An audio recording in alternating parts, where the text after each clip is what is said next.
자, 오늘 하나님 말씀은 잠언 말씀입니다. 18장 12절 우리 계속되는 말씀인데 같이 한번 읽어보겠습니다. 한번 읽을 때에도 이 말씀의 엄중함이 우리에게 전해졌으면 좋겠습니다. 18장 12절 읽겠습니다. 사람의 마음의 교만은 멸망의 선봉이요 겸손은 존귀의 길잡이니라. 아멘. 한 번만 더 읽을까요? 시작. 사람의 마음의 교만은 멸망의 선봉이요 겸손은 존귀의 길잡이니라. 아멘.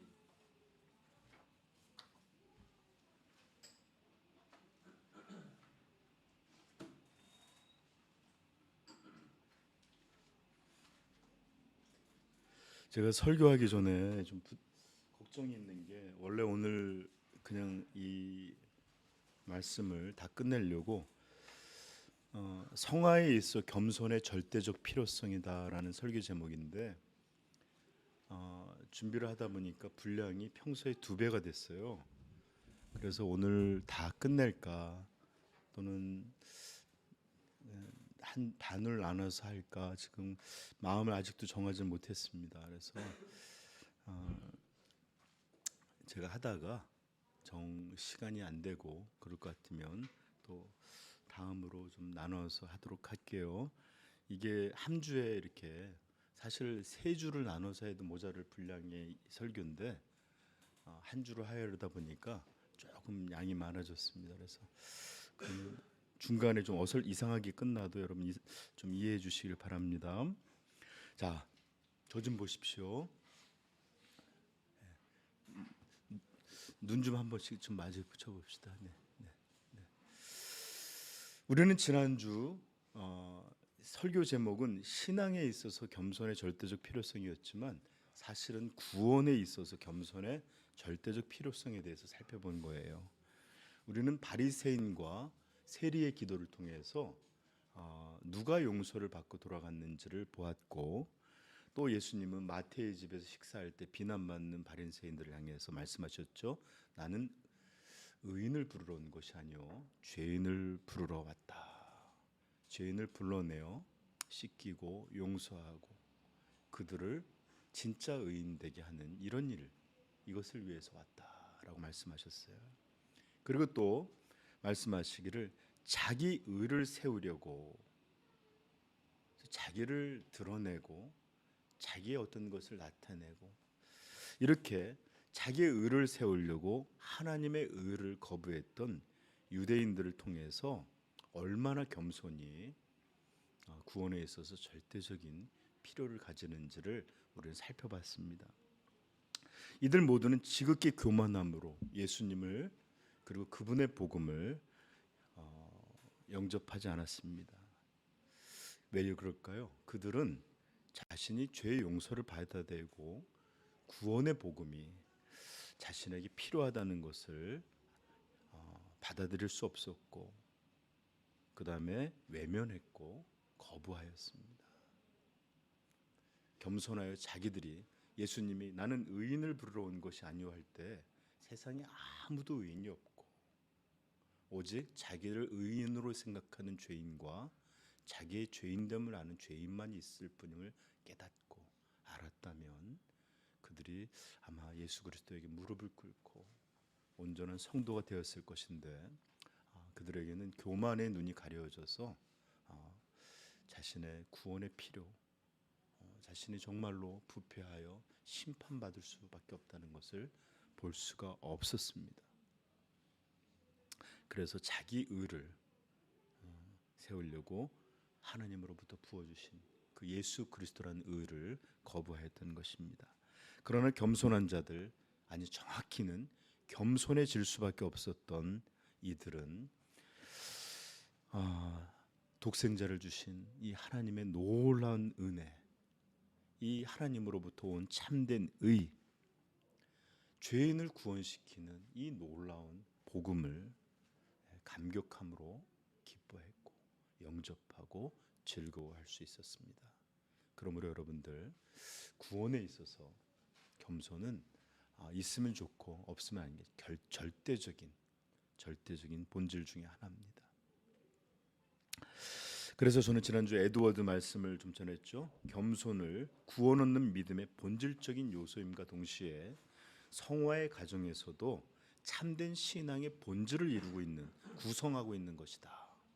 겸손이란 구원 얻는 믿음의 본질적인 요소 중에 하나고, 성화에 있어서도 참된 신앙을 이루는 본질의 하나다. 그래요. 겸손은 정말 구원받기 위해서 반드시 있어야 될 우리의 자세입니다. 그리고 오늘 배우게 되겠지만 성화의 과정에 있어서도 겸손은 참된 신앙의 본질을 구성하고 있어요. 그러므로 겸손은 구원과 성화에 있어서 절대적인 필요성을 가지는 그런 신앙의 한 축이다라는 것을 여러분들이 기억하시고, 단지 오늘 말씀이 사람의 마음이 교만은 멸망의 선봉이요 겸손은 존귀의 길잡이니라, 단지 우리의 삶에 이런 어떤 성패만이 아니라 근원적인 부분, 구원과 성화에 있어서도 이 말씀은 절대적으로 적용되는 것임을 여러분 기억할 수 있기를 바랍니다. 자, 오늘은 여러분들에게 성화에 있어서 겸손의 절대적인 필요에 대해서 여러분들에게 증거하려고 하는데, 저는 이것을 성경이 말하는 죄에 대한 이야기로 시작하려고 합니다. 자, 성경은 죄에 대해서 여러 가지를 사실 성경만이 죄에 대해서 바르게 가르치죠. 그런데 성경은 죄에 대해서 가리키는 중요한 핵심 중에 하나가 무엇이냐? 인류에 있어서 가장 치명적이고 무서운 것이, 그리고 우리에게 가장 피해를 입히는 악한 것이 바로 죄다. 이것이 성경이 가리키는 죄에 대한 가장 중요한 것 중에 하나입니다. 이것에 대해서 선명하게, 분명하게, 그리고 아주 큰 소리로 성경은 우리에게 말합니다. 인생에 있어 가장 치명적이고 무서운 적이 바로 죄다. 이것이야말로 성경이 우리에게 거듭 들려주고자 하는 분명한 진리 중에 하나입니다. 그리고 이것을 들려주시기 위해서 성경은 그렇게 많은 분량을 가지고 이야기하시고, 또 무수히 많은 시대에 무수히 많은 사람들의 이야기로 거듭 들려주는 게 뭐냐? 인생의 가장 치명적이고 무서운 독이자 적이 다름 아니라 죄다. 죄야말로 인생의 가장 무서운 것이고 치명적인 것이다. 여러분, 죄에 대한 이야기는 창세기에부터 시작합니다. 인류의 시작과 함께 에덴에서부터 죄의 이야기는 시작되고, 그것이 성경의 모든 시대와 과정과 내용을 걸쳐서 계시록에 이르기까지 죄에 대한 이야기가 빠지는 곳이 없습니다. 그러므로 죄는 성경의 계시의 시작부터 끝까지 마지막 책까지 가장 중요한 성경의 진리, 성경의 중요한 주제 중에 하나입니다. 그리고 그 많은 죄의 이야기를 통해 성경이 우리에게 가르치고 싶은 것은, 하나님이 우리에게 들려주시는 것은 다름 아니라 똑같은 말입니다. 죄야말로 가장 무서운 질병이며 가장 무서운 적이며 우리를 파괴하는 가장 치명적인 독이다. 너희는 성경을 통하여 이것을 알라.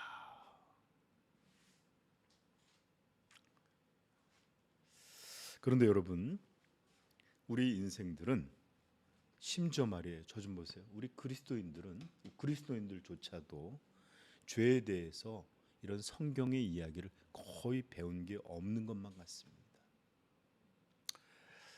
여러분 한번 생각해 보세요. 우리는 질병 무서워하죠. 네? 여러분들 암 사실 걸리면 굉장히 우리의 마음이 덜컹거립니다. 인생에 이런 큰 일을 만난 것처럼 걱정이 돼요. 심장 마비가 올 수도 있고, 또 우리는 뇌출혈과 같은 것들로 쓰러질 수도 있습니다. 젊은 우리 때는 그렇게 별로 걱정을 안 하지만 이런 것들이 가족 간에 올 때, 내게 닥칠 때 문제 보면 이것은 정말 치명적으로 우리의 삶을 흔들게 됩니다. 여러분, 한번 우리 코로나 지금은 많이 무뎌져서 겪기도 한 분들이 태반이지만 처음 왔을 때 어땠어요? 뭐 서울에 3명 있다, 5명 들었다, 10명 됐다 그래서 걱정을 했는데 지금은 뭐 10만 명이다 해도 그냥 멋대로 살지만 사실 초창기만 해도 코로나 굉장히 우리들 많이 걱정했어요.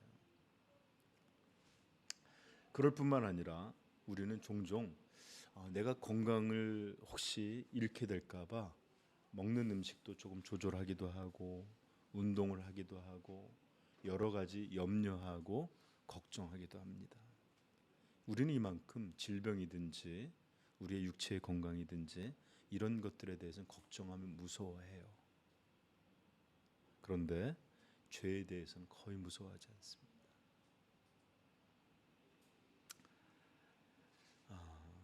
우리는 가난을 또 무서워합니다. 내가 살아갈 때에 필요한 돈들이 모자라서 생계에 어떤 장애가 올까봐 이런 부족한 것들에 대해서 걱정하고 또 두려워하기도 합니다. 그리고 또 이것 때문에 겪는 단지 그런 어려움뿐만 아니라 실제적 어려움뿐만 아니라 이런 것들로 인해서 마음에 겪는 어려움들에 대해서도 우리는 걱정도 하고 무서워하기도 합니다. 그리고 잘 알지만 오늘날 사회가 부한 것과 빈한 것의 이 차이가 엄청나잖아요. 그렇죠? 그러므로 가난하기 때문에 겪는 사회 속에서 마주하게 될 수많은 함부로 하는 하대들과 돈을 벌기 위한 낮아짐들과 또 어쩔 수 없는 비굴함들에 대해서 이런 것들을 겪을 때마다 마음에 쓴물이 올라오는 것 같기도 하고 이런 일을 겪게 될까 봐 가난해지는 것, 돈이 없다는 것에 대해서 우리는 무서워합니다. 그럼에도 죄에 대해서는 거의 무서워하지 않습니다.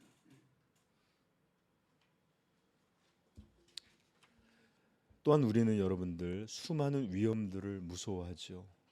어제 우리 집 앞에서는 소방차에다가 한 3, 40명의 소방관들과 경찰들이 모일 정도로 앞집에서 불이 났어요. 저희 정면에서 그렇게 가까이 불 구경하기는 또 처음입니다. 검은 연기가 올라오니까 막 사람들 수십 명이 달려드는데 금세 꺼지긴 했지만 이렇게 불이 나는 것들에 대해서도 우리는 걱정을 하고 또 자동차도 문제가 있으면 또 사고가 나지는 않을까 이런 염려들을 하고 갑자기 닥치는 재난들에 대해서 우리는 굉장히 많은 신경들을 어느 정도로 쓰고 삽니다. 이번에 태풍이 온다 그러죠? 그렇죠? 이게 역대급 태풍이라 그래서 벌써 이 제주도나 부산 이런 데는 배들을 다 금지시키고 물 들어올 것들을 막고 난리가 아닙니다. 자, 이렇게 우리는 이런 것들에 대해서 염려하고요. 또 이런 것뿐만 아니라 우리는 다른 사람들하고의 관계가 깨어질까 봐 걱정하기도 하고 또는 심지어 이별하게 될까 봐 또는 관계 속에서는 내가 소외받는 것은 아니게 될까 무시받는 것은 아니게 될까 이런 것들로 많은 걱정도 하고 염려를 합니다. 그리고 종종 살아있는 날은 아니지만 죽음에 대해서도 두려워하기도 합니다. 그러나 이런 많은 걱정과 두려움 속에서도 죄에 대해서는 거의 무서워하지 않습니다. 정말 우리가 우리 건강이나 질병을 생각하는 만큼만이라도 우리가 이 가난해질까 봐 걱정하는 그런 만큼만이라도 우리가 수많은 위험들을 대하는 그런 정도의 만큼만이라도 죄에 대해서 염려하고 두려워하고 또 이것들에 대해서 우리가 헤아린다면 이렇게까지는 아닐 거예요. 그런데 우리는 입술로는 막 와서 얘기하지만 거의 죄에 대해서 지금도 마찬가지 예배 때도 어떤 게 죄가 된다는 것에 대해서 별로 두려움이 없어요. 그러나 성경은 우리에게 절대로 그렇게 말해주지 않습니다. 성경이 말하는 내용은 이런 겁니다. 너희들이 겪는 모든 불행과 비참, 고통과 괴로움, 그리고 심지어 육체의 죽음과 영원한 멸망에 이르는까지 유일한 한 가지 이유는 바로 죄 때문이다. 죄야말로 모든 불행, 괴로움, 비참, 멸망, 이것의 유일한 원인이 바로 죄다. 이것이 성경이 가리키는 바입니다. 로마서는 좀 부드럽게 말하죠. 모든 사람이 죄를 범하였음에 하나님의 영광에 이르지 못하더니. 하나님의 영광 안에 있는 진짜 복스러움, 진정한 평안, 진정한 행복, 이런 것이 아니라 하나님 모든 사람이 죄 가운데 있기에 비참한 것이고 고통을 당하는 것이고 심판과 멸망에 이르는 것이다 라는 게 성경이 언제나 시종일관 양보하지 않고 가리키는 중요한 진리입니다. 여러분 생각해 보십시오. 국가가 무너지는 것 무엇입니까? 죄 때문입니다. 공의가 사라지고 흉하게 폭력이 난무하고 힘이 지배할 때 국가는 존재할 수 없습니다. 여러분 가정이 무너지는 거 뭐 때문일까요? 많은 이들 이것 때문에 아니에요. 죄 때문입니다. 서로 남편과 아내가 자녀 갖고 있는 이런 죄들이, 제가 자세히 말하지 않겠죠. 이런 죄들이 가정을 붕괴시켜요. 그리스도 안에 연합한 가정 돈 없다고 깨지지 않습니다. 그리스도 안에 온전하게 하나님만을 내 주로 믿는 가정, 그 가정 죽음마저도 그 가정을 깨트리지 못합니다. 그러나 이 모든 것이 있어도 하나님 안에 있는 의로움이 없고 죄가 지배한다면 가정도 붕괴되는 것 죄 때문입니다. 여러분 교회가 망하는 건 뭐 때문이죠? 교회는 왜 망할까요? 그것도 다름 아니라 교회가 무너져 내리는 것도 한 사람 한 사람이 하나님을 경외히 여기고 만홀하게 여기는 이런 죄악들이 모여서 교회는 무너져 갑니다. 성도가 각 개인이 왜 바로 서지 못하고 허덕이고 무너지고 그렇게 비참한 인생을 계속 이어가는 아닙니까? 그것도 다름 아닙니다. 한 가지밖에 없어요. 죄 때문이에요. 죄가 나라를, 가정을, 교회를, 성도들을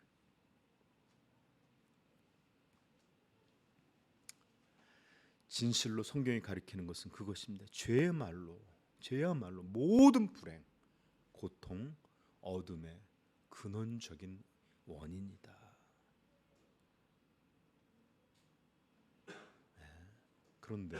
그런데 말입니다. 회개한 우리조차도 죄에 대해서 거의 아는 게 없는 것 같습니다.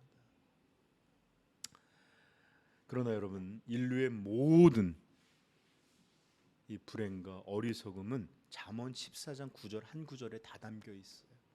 잠언 14장 9절 한번 찾아볼까요? 옆에 있으니까 뭐라고 써 있는지 읽어보겠습니다. 14장 9절입니다. 시작.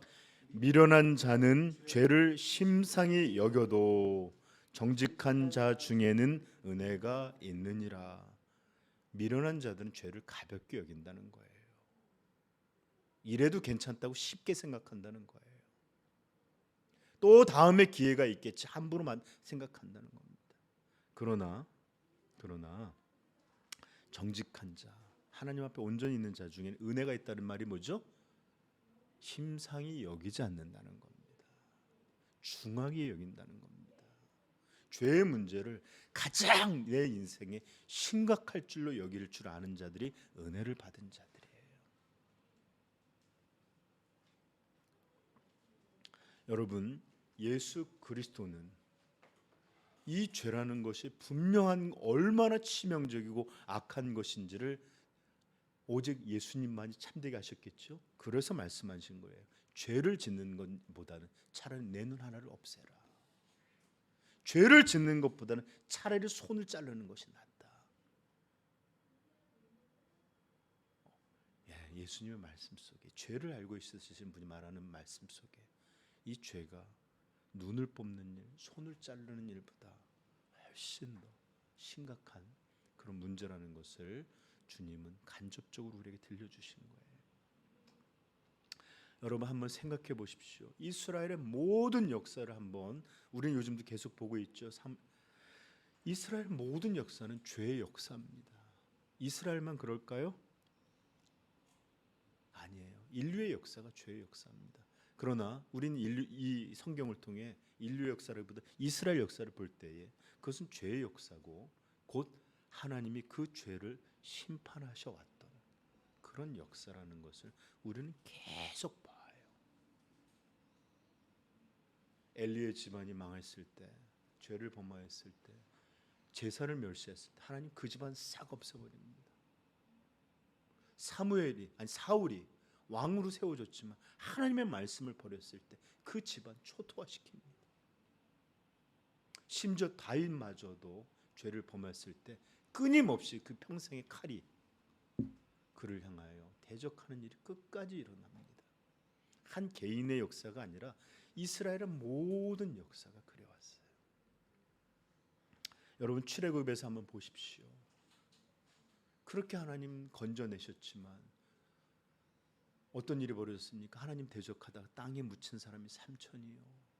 하나님 약속해 주셨지만 그 믿지 못하고 반항하던 자들이 40년간 그 땅에서 죽어야 됐었고, 출애굽부터 이스라엘은 끊임없이 죄를 범했고 또 하나님은 그것을 심판하셨습니다.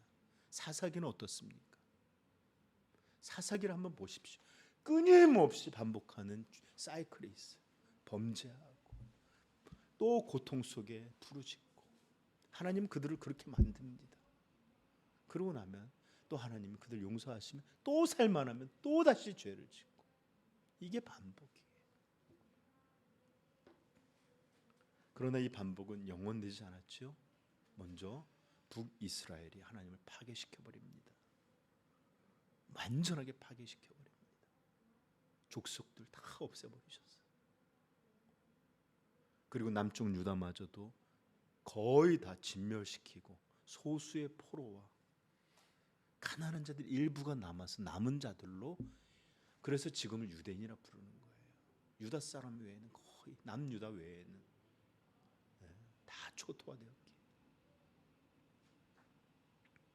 이런 내용들을 우리는 거듭거듭 성경을 통해 보면서도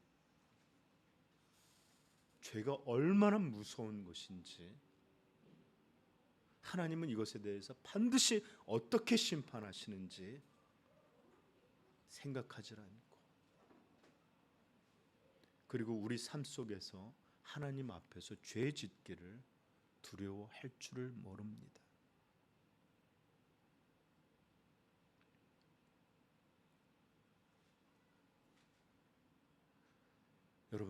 여러분에게 설교를 하고 있는 저 자신도 그렇습니다. 저는 이런 제 자신이 두렵습니다.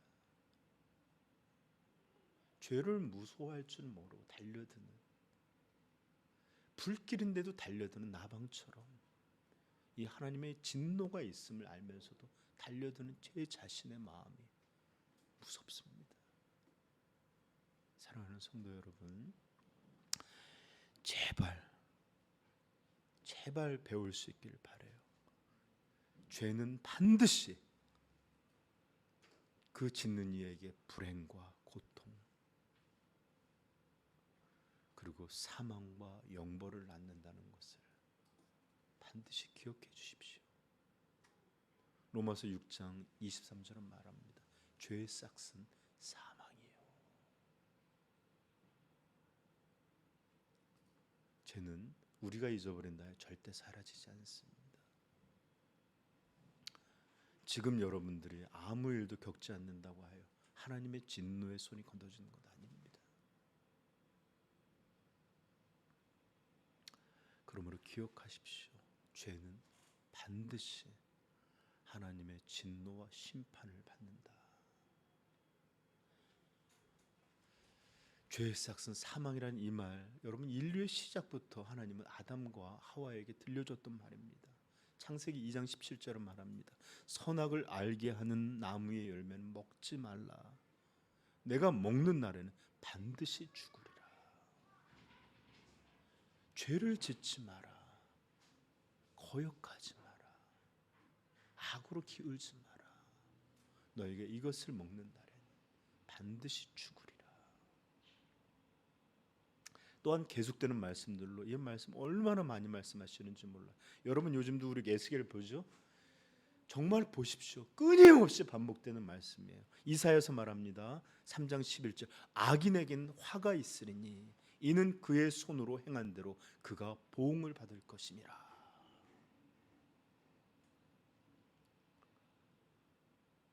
여러분 끝까지 선지자들은 이 모든 죄, 이 모든 불행이, 이 모든 심판, 이 모든 죽음이 바로 하나님을 대적하고 사람에게 함부로 하고 너희가 쾌락을 쫓아 살아왔던 이 욕망을 따라 살아왔던 이것이 바로 너희들이 죄를 받는 이유다. 끊임없이 말해줘. 에스겔 7장 27절 말합니다.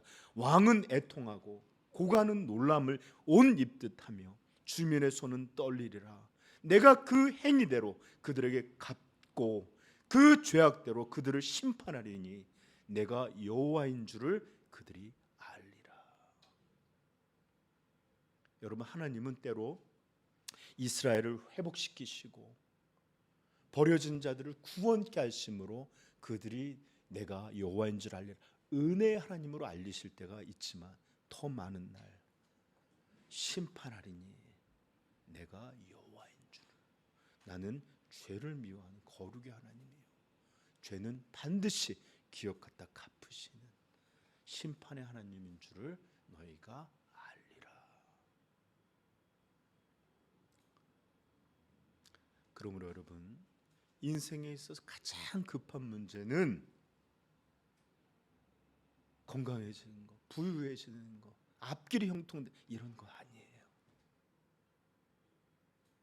우리에게 가장 필요한 것은 죄에 대한 용서를 받는 것입니다. 이것이야말로 우리에게 가장 중요하고 또 죄에 길들여져 있는 우리의 마음이 인생이 이제는 달라져서 의로움으로 길들여지는 이런 일들로 변화되는 일들이야말로 우리에게 가장 중대한 문제입니다. 왜냐고요? 죄 가운데 있는 영혼에게는 절대로 참된 행복이 있을 수 없습니다. 그들에겐 기쁨이 없습니다. 평안이 주어질 수 없습니다. 이사야서 48장 22절 말합니다. 여호와께서 말씀하시되 악인에게는 평강이 없다 하라 하셨느니 악인에게는 평강이 없습니다. 악인의 삶에는 모든 것이 부유하고 모든 것이 넘치고 모든 것을 누린다 할지라도 그의 마음에 불안, 두려움까지도 없앨 수 있는 방법이 없습니다. 아니 그것조차 없다 할지라도 그는 반드시 하나님 앞에 서게 될 것입니다. 욥기도 말합니다. 15장 20절 그 말에 이르기를 악인은 그의 일평생의 고통을 당하며 포악자의 횟수는 정해졌으므로 그의 귀에는 무서운 소리가 들리고 그가 평안할 때에 멸망시키는 자가 그에게 이르리니. 여러분 죄 가운데서 여전히 머물고 있다면 언젠가 예기치 않은 날 하나님은 그에게 무섭게 임하게 될 것입니다. 그러므로 우리는 이 죄에서 용서받아야 되고 죄에 길들여져 있는 마음은 건짐을 받아야 합니다. 아니 반드시 그래야만 합니다. 여러분들이 죄를 가볍게 여긴다고 해서 이 사실이 바뀌어지는 것 아니에요. 여러분들이 죄를 잊는다 해요. 하나님이 이 죄를 용서하시는 것도 아닙니다. 지금은 아닐지라도 반드시 영원 속에서 하나님 그것을 갚으십니다. 그러므로 우리는 용서받아야 하며 이 죄에 길들여져 있는 것에서 풀려나야 합니다. 만약에 그렇지 못하다면 우리에겐 어떤 행복과 복됨도 희망할 수 없고, 오히려 우리의 마음은 복잡하고 힘든 것은 왜냐? 빈틈이 생길 때마다 하나님의 심판과 하나님의 진노와 형벌이 기다리고 있다는 것을 우리 마음은 알기 때문에 그렇습니다. 그래서 더 죄에 매달리는 것이고, 그래서 혼미함에 빠져드는 것이고, 그래서 더 많은 미디어에 더 빠져들 수밖에 없는. 왜요? 정신이 멀쩡할 때 이것이 어떤 일일 거라는 것을 알기 때문에 그래요. 그런데 여러분, 기뻐해 주십시오. 기뻐해 주십시오. 어둠의 땅에, 어둠밖에 없는 땅에 마치 밤이 지나고 아침이 오듯 이 어둠의 땅에 빛이라는 예수 그리스도가 임하셨습니다. 그리고 그분은 나를 믿는 자는 영원히 심판받지 않고 구원받게 될 것이다. 영생을 얻게 될 것이다. 우리에게 복음을 들려주셨고, 또 그것을 위하여 십자가에서 죽으시고 우리에게 생명 주시기 위하여 부활하여 살아나셨습니다. 아멘. 하나님은 독생자를 우리를 위한 이런 대속의 제물로, 우리를 위한 화목의 제물로 삼으시고 우리를 용서하셨고, 또 우리로 그 십자가의 이 구원을 믿는 자들에게 하나님은 아들의 의를 덧입혀서 우리를 용서하셨을 뿐만 아니라 의로운 자로 칭하여 주셨습니다. 아멘. 이것이 바로 우리가 구원 때 일어나는 칭의의 사건입니다. 하나님의 구속은 바로 아들의 십자가로 말미암아 그것을 믿는 자들에게 아들과 같이 의로운 자다 선언해 주시는 칭의입니다. 그의 죄는 정말로 아들 안에서 씻겨졌기에 그 아들을 의지하는 자, 믿는 자들에게는 너는 의로운 자다, 죄가 없는 자다 칭하여 주셨습니다. 이것은 법적인 용어예요.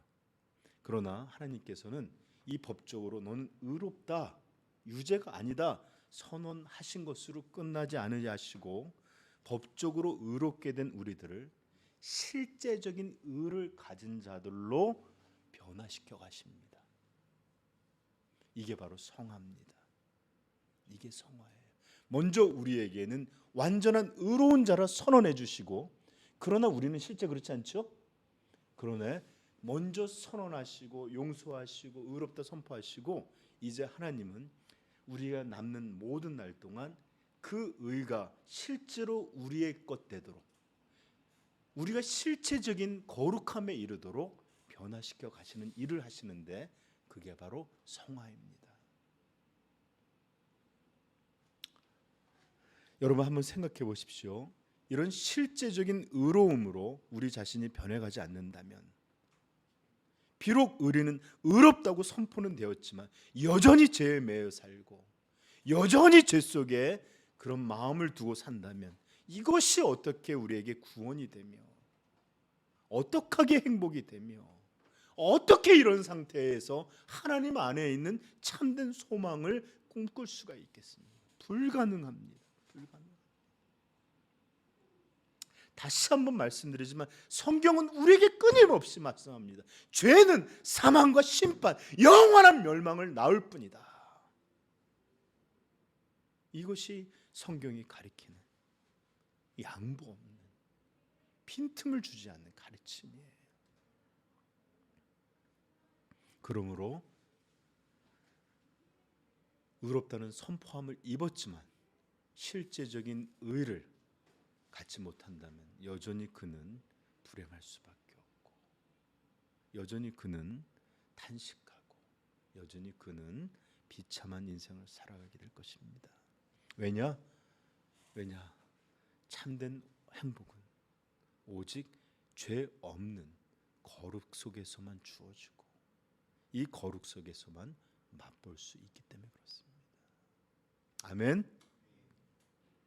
행복은 거룩 안에서만 주어지고 거룩 안에서만 맛볼 수 있습니다.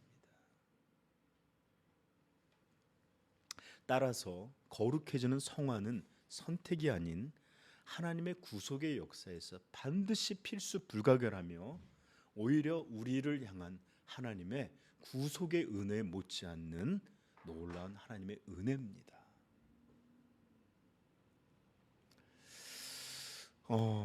이 성화라는 것은 우리의 복락, 우리의 소망을 위한 하나님의 은혜의 사랑입니다. 그러므로 구원받은 우리 성도님들은 성화되기를 간절히 바라야 되고 소원하고 또 애써야 될 줄로 믿습니다. 왜냐? 참된 거룩함, 성화되는 일 없이는 행복도 소망도 없기 때문에 그렇습니다. 어떤 이들이 이렇게 말해요. 목사님, 저는 지금도 행복한데요. 나름 살만한데요. 가족들과도 괜찮은데요. 다른 사람들도 봐도 하나님 없이도 나름 행복하게 사는 것 같은데요. 제가 지금 이 시간에 그것들 다 일일이 말하지 못하겠지만 몇 가지 말씀을 드리고 싶어요. 여러분, 우리는 살 얼음판 위에서도 잠시는 서 있을 수 있습니다. 심지어 물속에 빠진 큰 배는 깊이 빠져들면서도 공기가 남아있는 동안 그 방에서는 당장 죽지 않습니다. 어제 불타는 것들을 제가 봤지만 불타는 건물에서도 그 연기가 불이 화염이 몰려들기까지는 문제가 없는 것처럼 살아갈 수 있습니다. 지금 괜찮아 보여도 종말에도 괜찮다고 생각하시는 이런 생각이 있다면 두려워할 줄 알기를 부탁드립니다. 여러분,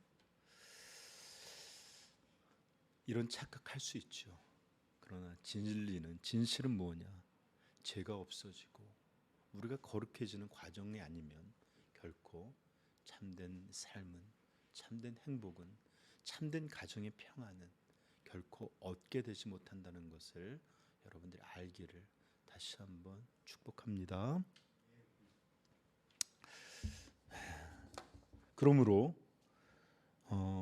이 교회의 사역은, 그리고 목회자의 사역은 절대적으로 성도들이 죄 용서를 받게 되는 구원과 또 이것이 단지 법적으로 의롭다고 칭해진 것뿐만 아니라 실제적인 의로움을 얻어야만, 실제적인 것으로 이루어져야만 이것이 참된 것을 누릴 수 있기 때문에 구원과 성화라는 일에 교회와 목회자의 사역은 집중될 수밖에 없는 거예요.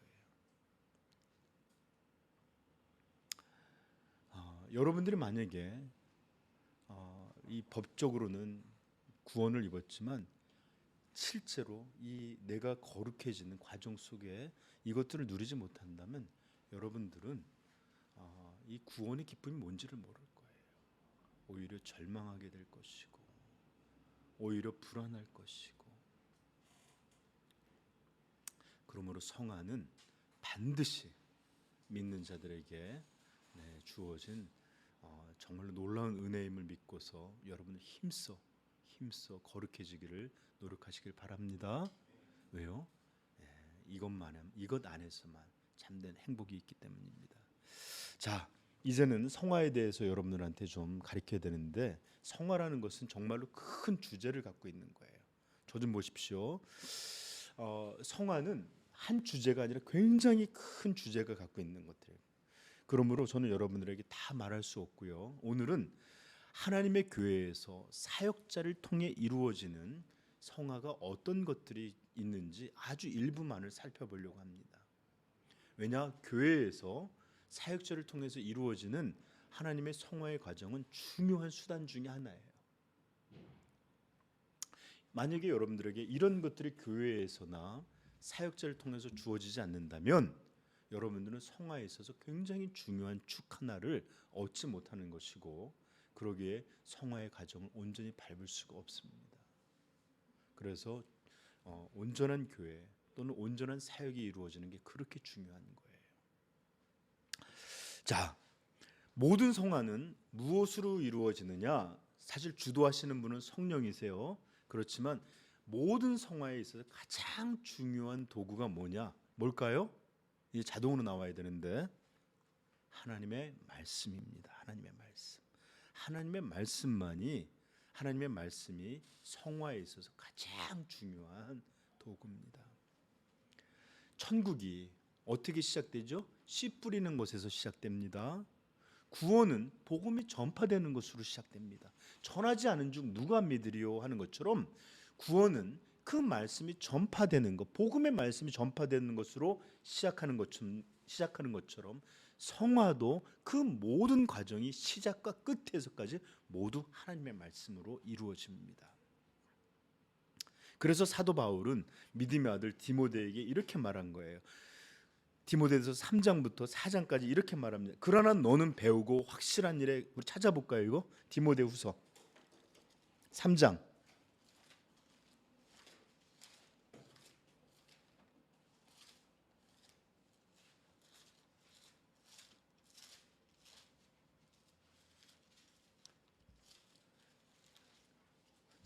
16절서부터 4장 우리 2절까지 한번 계속 읽어보겠습니다. 읽겠습니다. 큰 소리로 읽습니다.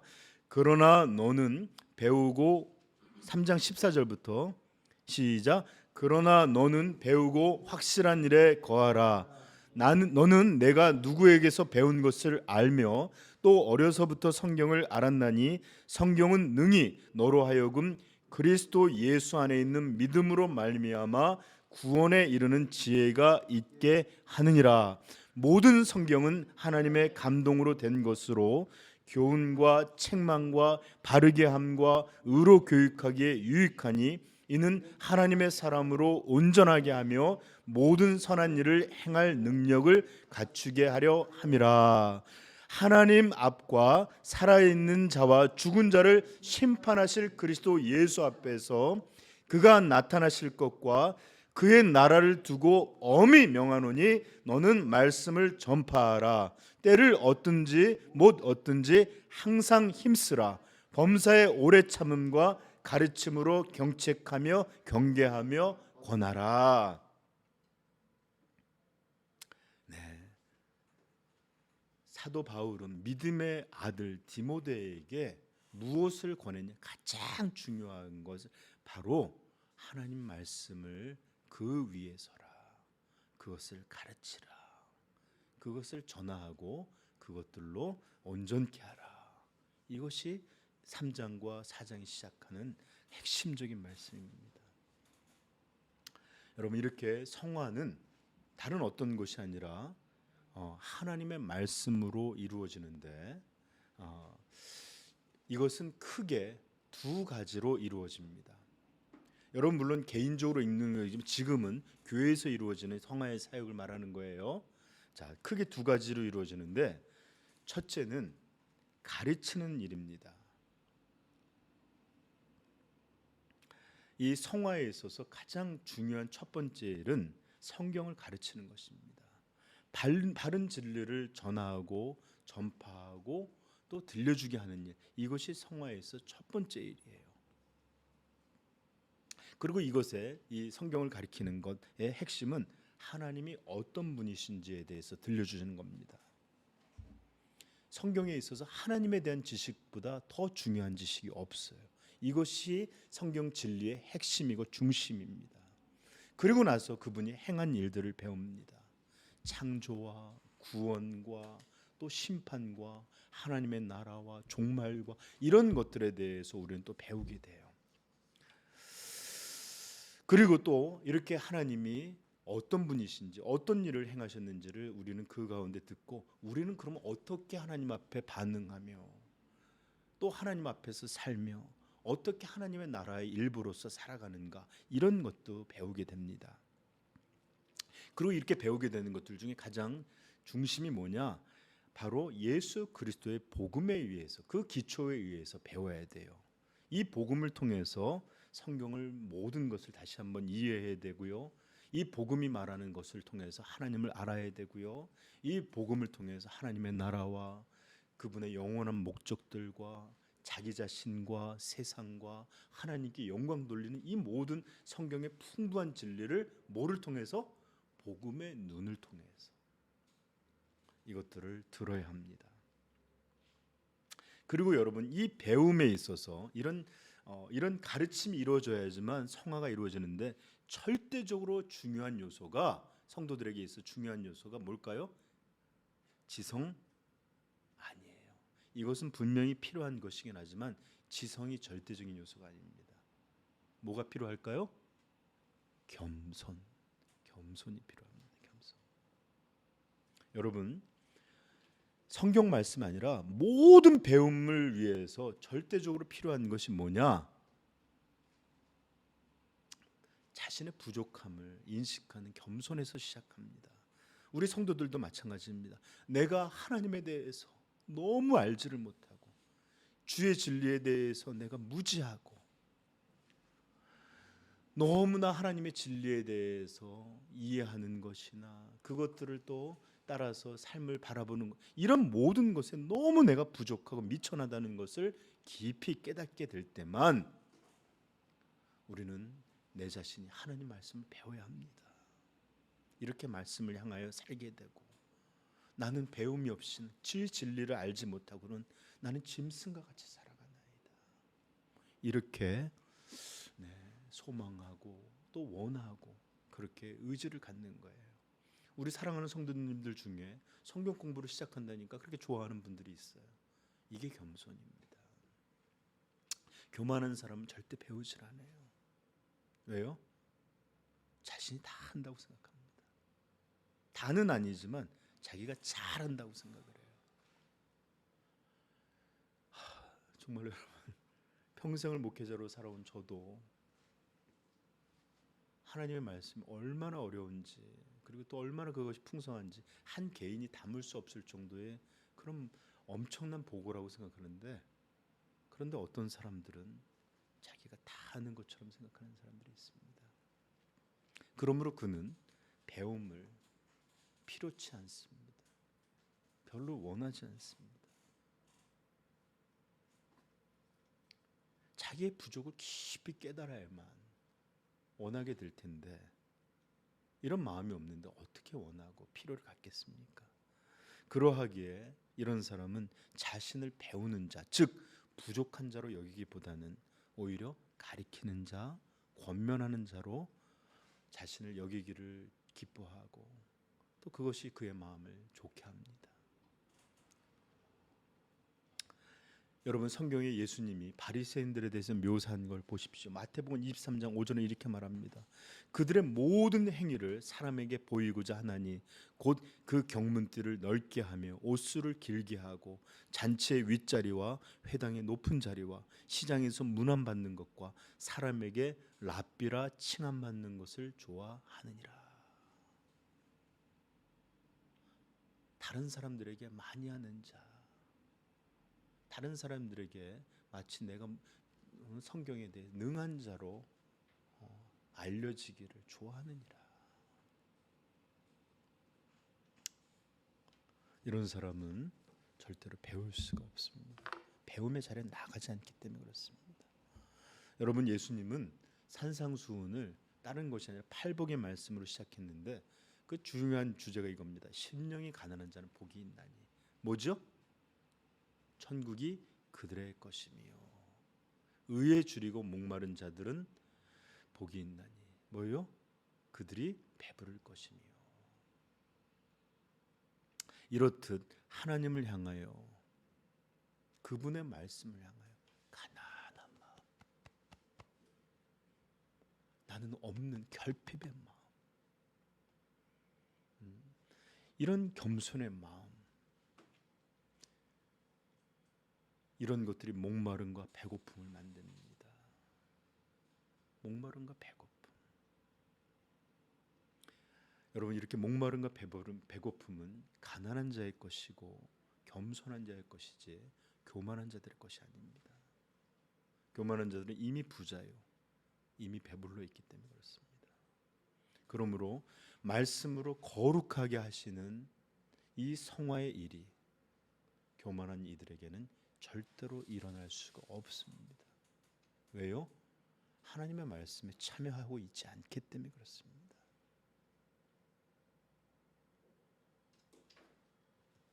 다시 한번 말씀드립니다. 겸손은 성화라는 이 하나님의 일의 본질적인 요소입니다. 성화를 위해 절대적으로 우리는 이런 가난한 심령, 배고픔의 마음들, 목마름들, 이런 것들에 이런 기초가 필요합니다. 이런 겸손이 없이 우리는 말씀을 배울 수가 없고, 배우지 못하는 자는, 여러분 잘 들으세요, 성화될 수 없습니다. 겸손이 없는 자에게는 절대로 말씀을 알고자 하는 그런 간절함을 가질 수 없고요. 다시 한번 말하지만 그런 자에게 배움은 일어날 수 없습니다. 따라서 그는 그 이유 하나만으로도 결코 거룩해지는 성화의 일에 참여될 수 없습니다. 그리고 성경이 말한 것처럼 교만은 패망의 선봉이다. 거룩해지지 못하는 죄인들은 비참함과 헛된 자기의들과 그다음에 자기 만족 속에 살다가 심판하시는 하나님을 직면하게 될 것입니다. 그러나 겸손은 진정 존귀로 이끄는 앞잡이라는 것을 여러분 기억하십시오. 겸손한 자들만 하나님의 말씀을 배웁니다.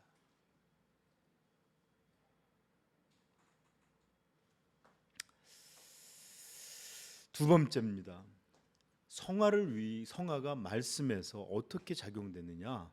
첫 번째는 이 말씀이 진리가 가르쳐지는 것이라면, 두 번째는 진리로 교정받는 것입니다. 하나님의 말씀으로 교정받는 일이 성화에 있어서 중요한 두 번째 일입니다.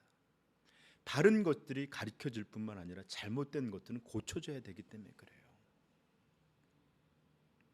이것은 우리가 성화에서뿐만 아니라 모든 교육의 핵심입니다. 바른 것들이 가르쳐져야 되죠. 그리고 잘못된 것들은 어떻게 돼요? 교정되어야 합니다. 이것은 가정교육에서도 마찬가지고 모든 교육에서 이루어지는 핵심이에요. 여러분 운동선수가 있다고 한번 생각해 보십시다. 체조선수든 뭐든 여러분 먼저는 바른 것이 어떤 것이라는 걸 가르쳐줘야 돼요. 제가 골프 한번 쳐봤는데 계속 폼을 이렇게 해라, 뭐 허리를 돌려라, 팔로우를 어떻게 해라, 맨날 이런 것들을 가르쳐요. 그러고 난 다음에 그 프로들 가서 이렇게 보면, 제가 보니까 우리 고 목사님은 360도 이렇게 해주는 카메라가 있는데 거기서 이렇게 다 잡아갖고 보여준대요. 지금 회원님 손목이 여기 안 들렸죠? 이런 거 하나하나 지적해주면서 더 올리세요, 허리 트세요, 뭐 이런 걸 다 가르치는, 이런 교정이 없이는 바른 것이 이루어지지 않습니다. 이렇게 하세요 하고 끝나면 얼마나 쉬워요. 다 된다면 천재죠. 그는 골프를 위해 태어난 사람일 겁니다. 그렇지가 않고 우리 모두는 이거 돌리고 뭐 팔의 위치는 어떻게? 전 정말 골프 못하겠더라고요. 자, 그래서 성경도 한번 보십시오. 모든 성경은 하나님의 감동으로 된 것으로 교훈, 바른 교훈을 가리키는 거죠. 한과 책망과 바르게 함과 의로 교육하기에 유익하니 이는 하나님의 사람으로 온전하게 하며 모든 선한 일을 행할 능력을 갖추게 하려 함이라. 그로 거룩한 사람이 되고 하나님의 손에 붙잡힌 사람이 되게 하는 이런 일들을 위해서 필요하다는 거예요. 또 말합니다. 4장 2절 너는 말씀을 전파하라. 전파하는 일이 필요해요. 하나님에 대해서 들려줘야 합니다. 이것은 무엇과도 비교할 수 없어요. 우리는 우리의 모든 신앙은 하나님에 대한 이 지식, 하나님에 대한 신간에서 다 나온다고 해도 틀린 말 아닙니다. 그러고 난 다음에 말씀을 전파하라. 때를 어떻든지 못 얻든지 항상 힘쓰라. 범사에 오래 참음과 가르침으로 하며 경책하며 경계하며 권하라. 가르치는 일과 함께 교정하는 일, 바꾸는 일이 연결되어 있어요. 이게 하나님이 말씀을 통해서 우리를 이루시는 두 가지 큰 축입니다. 좀 전에 말씀드렸지만 먼저 교훈이나 전파가 먼저예요. 그리고 난 다음 책망과 바르게 함 이런 것들이 나오는데 영어로는 티칭이 먼저 나오고 리뷰킹 혼내는 거, 콜렉팅 새로 고치는 거, 앤드 트레이닝 훈련시키는 것. 이렇게 교정하는 일들을 하는 거예요. 때로 이런 것들은 권면을 통해 이루어지기도 합니다. 이런 교정은 이렇게 하는 게 좋지 않겠어요? 예배 드리는 건 자세는 이렇게 해야 합니다. 시간은 이렇게 해야 합니다. 또 우리의 마음은 어떠해야 합니다. 이런 것들을 권면할 수 있어요. 그렇죠? 그런데 때로 이것은 책망이 되기도 합니다. 어떻게 이렇게 할 수가 있느냐? 이것이 마땅한 바냐? 이렇게 책망하기도 하고, 더 나아가면 어떻게 돼요? 꾸짖음을 하기도 합니다. 네, 네, 좀 못하겠어요. 흉내도 못 내게. 김난진 목사님 뭐 이따위로 말을 막 하는데 제가 우리 성도들 앞에서 그런다고 생각해 보니까 네, 꾸짖음이라는 게 있어요. 네. 이런 것으로 나타나기도 합니다. 이렇게 우리를 교정하는 콜렉팅은. 그런데 여러분, 이런 것들이 이루어지려면 가장 필요한 게 뭘까요? 잘 들리는 것? 지성? 이해력? 아니에요. 겸손이 있어야 돼요. 겸손. 겸손이 없는 자는 이거 절대 듣지 못합니다.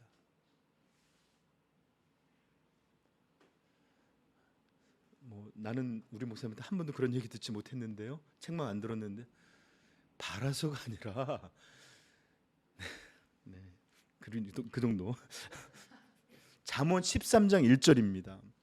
지혜로운 아들은 아비의 훈계를 들으나 거만한 자는 꾸지람을 즐겨 듣지 아니하느니라. 여러분, 지혜로운 자는 어떤 자예요? 그러면 겸손한 자죠. 왜냐하면 왔다 갔다 대립구조로 있잖아요. 지혜로운 아들은 훈계를 들으나 거만한 자는 꾸지람을 지혜로운 아들을, 이것은 곧 겸손한 아들이요, 거만한 자는 미련한 자들이다. 이런 게 한꺼번에 들어있는 얘기예요. 15장 5절 잠언 아비의 훈계를 업신 여기는 자는 미련한 자요, 징계를 받는 자는 슬기를 얻을 자니라. 대단하죠. 잠언 15장 31절 찾아봅시다. 잠언 15장 31절.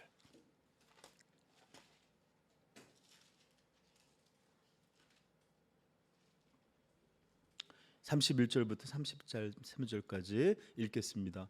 생명의 경계를 듣는 귀는 지혜로운 자 가운데 있느니라. 훈계받기를 싫어하는 자는 자기의 영혼을 경히 여김이라. 견책을 달게 받는 자는 지식을 얻느니라. 여호와를 경외하는 것은 지혜의 훈계라. 겸손은 존귀의 길잡이니라. 아멘. 여러분, 겸손하지 않으면 성화가 이루어지지 않아요. 성화는 가리키는 것과 교정하는 것으로 이루어지는데, 가리키는 것도 듣지 않을 뿐만 아니라 교정하는 건 더 듣지 않습니다. 아니, 교만한 자에게는 말을 그런 얘기를 꺼내기도 어렵어요. 잠언 9장 7절 한번 찾아볼까요? 잠언 9장 7절부터 8절입니다. 이 말씀 여러분 잘 기억해 두세요. 외우십시오. 뼈에 새기십시오. 읽겠습니다. 잠언 9장 7절 거만한 자를 징계하는 자는 도리어 능욕을 받고 악인을 책망하는 자는 도리어 흠이 잡히느니라. 교만하는 자를 책망하지 말라. 그가 너를 미워할까 두려우니라. 여러분, 애들도 좀 애들다운 애들은 혼낼 수 있는데 막 대들고 내가 뭐요? 내가 이런 애들이 있잖아요. 그렇죠? 못 혼내잖아요. 그렇죠? 여러분, 그렇습니다. 교만한 자는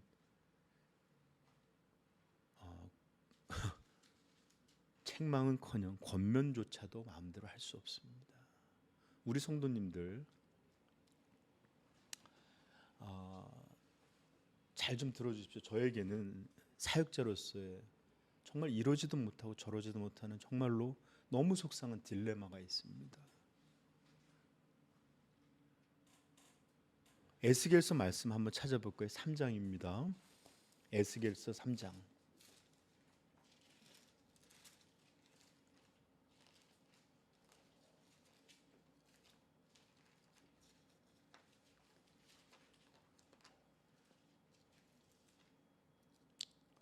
(3장) 17절부터 좀 길지요. 21절까지 한번 우리 같이 한번 읽어보겠습니다. 읽겠습니다. 인자야, 내가 너를 이스라엘 족속의 파수꾼으로 세웠으니 너는 내 입의 말을 듣고 나를 대신하여 그들을 깨우치라. 가령 내가 악인에게 말하기를 너는 꼭 죽으리라 할 때에 내가 깨우치지 아니하거나 말로 악인에게 일러서 그의 악한 길을 떠나 구원하게 하지 아니하면 그 악인은 그의 죄악 중에서 죽으려니와 내가 그의 핏값을 내 손에서 찾을 것이고 내가 악인을 깨우치되 그가 그의 악한 마음과 악한 행위에서 돌이키지 아니하면 그는 그의 죄악 중에서 죽으려니와 너는 내 생명을 보존하리라. 또 의인이 그의 공의에서 돌이켜 악을 행할 때에는 이미 행한 그의 공의는 기억할 바 아니라 내가 그 앞에 거치는 것을 두면 그는 죽을지니 이는 내가 그를 깨우치지 아니함이니라. 내 죄 중에서 죽으려니와 그의 핏값을 내가 내 손에서 찾으리라. 그러나 내가 그 이윤을 깨우쳐 범죄하지 아니하게 함으로 그가 범죄하지 아니하면 정령 살리니 이는 깨우침을 받음이요 너도 내 영혼을 보존하리라. 아멘. 이게 바로 목회자의 사명입니다. 이게 바로 말씀을 전하는 설교자의 중대한 일입니다.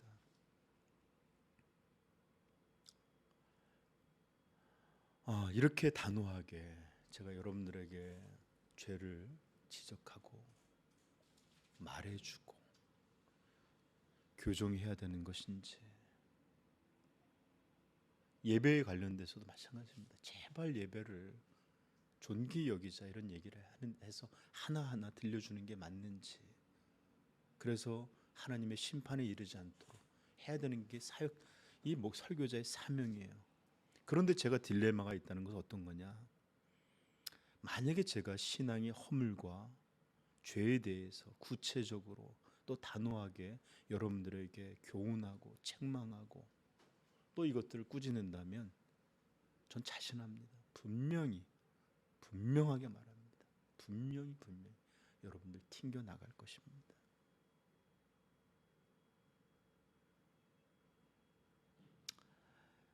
그러니 제 마음에 딜레마가 있는 거예요.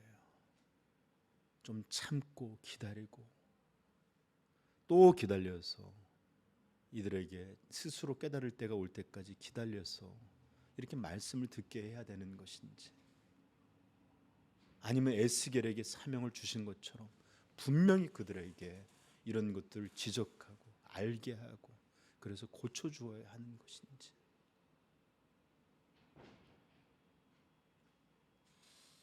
정말 어떤 것이 맞는지 저는 정말 고민이 됩니다. 저 사실 설교에 여기다 써놓고서 지운 게 얼마나 많은지를 몰라요. 이런 말씀하면 분명히 누구나, 우리 교회가 적기 때문에 이런 얘기하면 저 누구 얘기하는 거라고 그렇게 개인적으로 듣겠지? 또 이런 얘기하면 이제 더 이상 설교 못 듣겠지? 또 이런 얘기하면 그렇게까지는 못해요 하면서 튕겨나가겠지?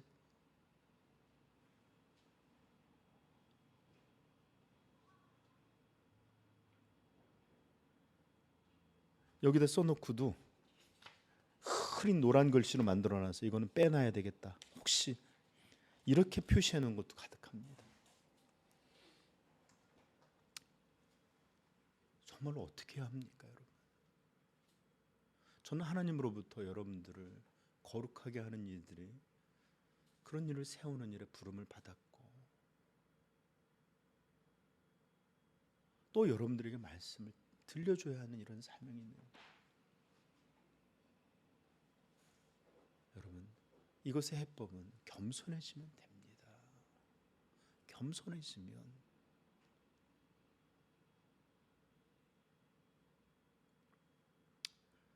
하나님이 말씀을 통해서 우리를 교정하시고 때로는 책망하시고, 미워함이 아니잖아요. 생명 주려고 하는 일이잖아요. 근데 그거 듣기 어려워서 계속 마음을 튕기고 이런 식으로 난 못 한다 그러면 어떡합니까 도대체? 그리고 그런 얼굴들로 또는 그런 마음들로 나와서 마음 꽉 닫고 있으면 어떻게 말씀이 들려질 수 있겠어요? 저는 여러분들 중고등부 사역을 참 오래 해왔어요. 물론 청년부도 해왔지만 중고등부 사역을 참 오래 해왔는데 중고등부 아이들도 벌써 머리가 컸다고 다 고분고분 말 잘 듣는 거 아닙니다.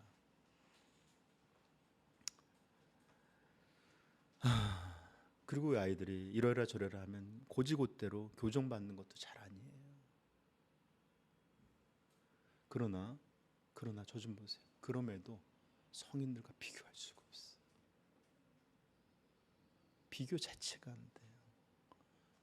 성인들에게는 책망이나 꾸지람은 언감생신이고 겉면조차도 쉽게 할 수가 없습니다.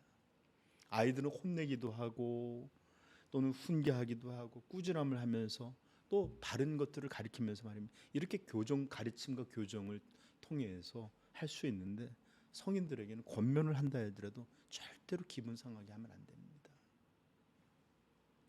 잘 받아들일 수 있게 하고 마음 상하지 않는 길을 아주 지혜롭게 걸어가야 합니다. 그러나 그 길이 잠깐 삐딱게 해서 조금이라도 실수하게 되면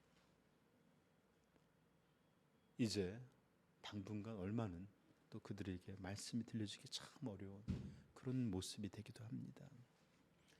여러분, 정말로 우리 교회는 저는 어느 교회보다 훨씬 더 이런 겸손에 있어서도 훨씬 더 사정이 낫다고 더 좋다고 생각을 해요.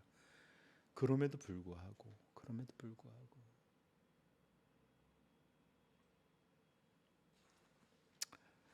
정말 할 말씀들은 많지만 지금은 아직은 때가 아니라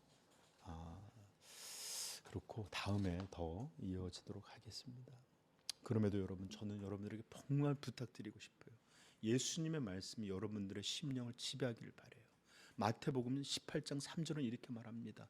이르시되 진실로 너희에게 이르노니 너희가 돌이켜서 어린 아이들과 같이 되지 아니하면 결단코 천국에 들어가지 못하리라. 다시 한번 이르시되 진실로 너희에게 이르노니 너희가 돌이켜 어린 아이들과 같이 되지 아니하면 결단코 천국에 들어가지 못하리라. 이것은 구원의 때도 마찬가지이고 구원 이후에 천국에까지 이르는 성화의 과정에서도 동일합니다. 어린 아이들과 같은 겸손함을 갖지 못한 이들은 천국에 들어갈 수가 없습니다. 천국을 누릴 수가 없습니다. 그러므로 제발 부탁드립니다. 정말로 겸손하십시다. 어린 아이 같은 심령에 낮고 낮은 자들이 되십시다. 그래야 해서 마치 어린 아이가 어른에게 부모에게 배우고 교정받아서 온전한 성인이 되듯 하나님이 말씀으로 성화를 이루는 이런 가르침과 교정도 어린 아이와 같이 겸손한 이에게서 가르쳐지고 교정받는 온전한 성화가 이루어집니다. 그리고 이렇게 여러분들이 가르침을 받고 교정받게 되면서 점점 예수 그리스도의 형상이 성령으로 말미암아 여러분들 안에 자리 잡게 될 때, 즉 거룩하게 될 때, 여러분 진정한 신앙의 기쁨이 무엇인지를 알게 될 것입니다. 왜요? 성도가 누리는 참된 행복은 오직 거룩 속에서만 주어지기 때문입니다. 그러므로 사랑하는 성도 여러분, 어린 아이들과 같이 되어서 돌이켜서 어린 아이들과 같이 되어서 이 성화의 과정이 성령을 통해서 여러분의 말씀 안에 이루어질 때 여러분들 것도 될 수 있기를 축복합니다. 이제 말씀을 마무리하며 잠언 말씀 두 가지를 읽어드리며 말씀을 마치겠습니다. 잠언 3장 33절 333입니다. 악인의 집에는 여호와의 저주가 있거니와 의인의 집에는 복이 있느니라. 진실로 그는 거만한 자를 비웃으시며 겸손한 자에게 은혜를 베푸시나니. 잠언 8장 13절입니다. 여호와를 경외하는 것은 악을 미워하는 것이라. 나는 교만과 거만과 악한 행실과 패역한 입을 미워하느니라.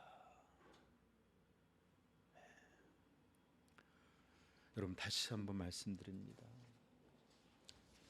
교만은 패망으로 이끄는 멸망의 선봉이요, 겸손은 우리를 하나님의 존귀와 거룩함으로 이끄는 존귀의 길잡이입니다. 여러분들 안에 참된 겸손이 있으므로 하나님의 놀라운 역사가 여러분들의 심령 안에서 이루어지는 그런 복된 역사의 길을 다시 한번 예수 그리스도의 이름으로 축복합니다. 기도하겠습니다.